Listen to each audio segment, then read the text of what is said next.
Hey guys, in this quick tutorial, I'll show you how you can install and configure the bus ticket booking and seat reservation plugin, so let's get started.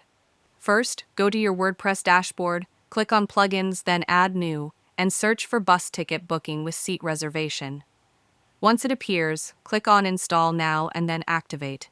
After that, a new bus option will appear in your dashboard. From here, you can start setting up. Click on Bus Stop to add unlimited bus stops.